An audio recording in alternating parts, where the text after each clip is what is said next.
Avengers! The Avengers! Captain America! Captain America! My god, did those voices get any better? Nothing beats voices on the Sega Genesis in the early 90s. I mean, that is hands down the highlight of this game, but I'll get back to that later. Yes, these Avengers.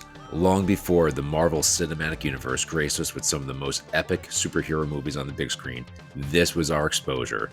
The Avengers! I was sorta into comic books back in the day, but nothing beats the Marvel 90s cartoons like X-Men, and especially my favorite, Spider-Man the Animated Series. Unfortunately, not too many great 8-bit and 16-bit games were conceived from Marvel, but this is not the case. That's right, I'm saying it, this is a fun game.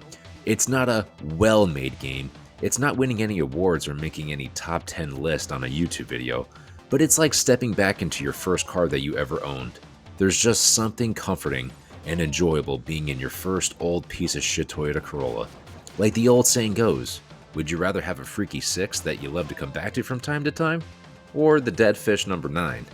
Look, this is what the game is when you compare it to any good beat-em-up game. Look, if you're going to compare this game to Streets of Rage or the Hyperstone Heist, well, chances are you're probably going to tear into it like a condom in the presence of Black Widow. So you get to select from 4 Avengers: Iron Man, Vision, Captain America, and oh sweet, Hawkeye. Ugh. I guess Thor and Black Widow were too busy getting it on in Asgard, while Red Skull decided to destroy the world by using a giant laser on the moon. What a story. But still, it's up to these 4 Avengers, Earth's mightiest heroes, to bring down the Red Skull for once and for all. Even though there's only 4 of them, you get some sweet cameos by Quicksilver, Wonder Man, Wasp, and the Submariner to help you along your dangerous journey. Look, I'm not gonna lie, I'm kinda mad that Black Widow's ass is not in this game. What better way to distract a boss than her wearing those black pants that are tighter than a lid on a pickle jar? Am I right, or am I right, guys? Come on. Anyway, the combat in Captain America and the Avengers is rather simple button mashing. But don't let that fool you. You do have the ability to jump, punch, block, dash, pick up and throw items in the environment, and use your character's special attack by pressing, which I don't get, by pressing both the jump and attack simultaneously, which blows my mind because the Sega Genesis has 3 buttons. Why have 1 button for jump, 1 for attack, but then hitting both jump and attack for your special attack? Why not use the 3rd button? It's right here. Look, A, B, C. There's the 3rd button, dude. What's the problem? Whatever, it's not really the end of the world, but let's look at some of the pros to this game. Can we please do the voice acting? Holy crap, this is amazing, and this is what makes the game awesome to this day. Avengers Assemble! Captain America! Iron Man! Vision! Hawkeye! Don't disturb us!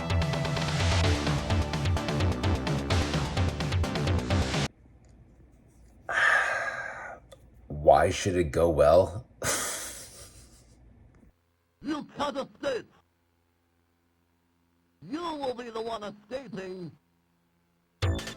So I always thought this was cool. When you're fighting an end boss and the boss has 25% of his life remaining, you can hear your Avenger's voice say, Okay, go!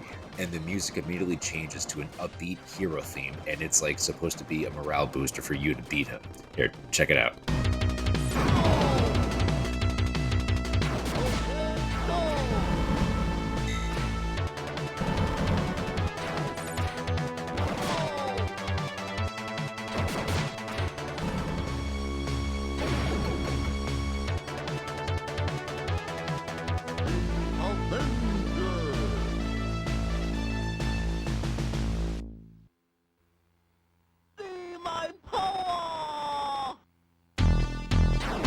God damn, it doesn't get better than that. So, look, overall, this game is fun as hell. If you have a second person to play, couch co-op, it's that much better. This game is actually a lot of fun, 2 players, and honestly, it's probably best played that way. If you're going to play this game, put it on the easy mode. It's actually somewhat of a difficult game. It's easy, normal, and hard, which, I love when it gives you 3 options. I can't stand it when you pop in a Sega Genesis game and the game is hard as hell. Perfect example is the Adventures of Batman and Robin. I wish that had an easy mode because I can't beat it for the life of me. I've come close, but at least with this, if you put it on the easy mode, you have a solid chance of beating it. And when you beat it, hey, try the normal and try beating it then. But overall, this game is fun as hell. And as I said before, is it a great game? Is it a technical achievement? Hell no. But at the end of the day, who cares? Because the whole point of playing a video game is have fun. And this game is a lot of fun. Oh, so another thing I forgot to mention is that, and this is a perfect example because Vision is about to fight Ultron. You guys obviously know Ultron from Age of Ultron, blah, blah, blah. But obviously all 4 Avengers fight hand to hand, but they also have a projectile weapon. Captain America's shield, Hawkeye's arrows, and Iron Man and Vision both have their energy beam. But the thing is that when Vision and Iron Man jump and do their special attack, their beams shoot down at a 45-degree angle, which is very effective against certain bosses such as Ultron here, and I'll show you. So obviously Captain America and Hawkeye are better on certain bosses, so when you die on a certain boss, sometimes it makes more sense to change your Avenger that's more effective. So, if you're Captain America fighting Ultron and you're getting your ass kicked, well, hey, pick Vision, and this is the way to do it. It's about 30 minutes long, so it's one of those nice, hey man, I have an hour to kill. I remember playing this game, let me pop it in and have a great time. I've had this game as a kid, and perfect example is, check out this Blockbuster video sticker on the cartridge.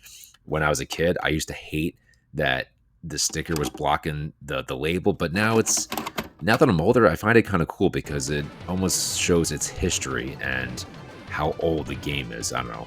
It's kind of cool in my opinion now. But all right, guys, this game is not super expensive, but the price has gone up since the Marvel movies have come out. But I remember, man, 10 years ago, this thing was like $5 or $10. Loose cartridge, you're probably looking at like 20, 25 bucks. Is it worth picking up? Yeah, I mean, look, if you like beat 'em ups and you have a Sega Genesis, pick this up, man. It's fun. I mean, but if you're looking for a complete in box, you're probably looking at 50, 60 bucks, I know if there's a Captain America pin in the original when it was launched, and that's pretty hard to find, but if you're a huge collector, you have to get that. But me, I just have the box and the cartridge. I don't have the manual, but whatever, man. The whole point of owning games is to have fun and to play with your buddies.